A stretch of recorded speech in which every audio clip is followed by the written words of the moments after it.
દેવકીએ પેલો સવાલ કૃષ્ણ કનૈયા એવો કર્યો, તું જગતનો નાથીએ તો, તું જગતનો પાલનહારીએ તો, તન ચમ 13-14 વર્ષ માના ખબરી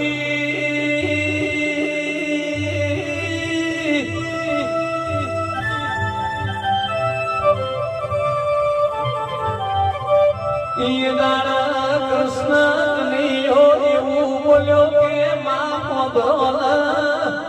આગળ જન્મો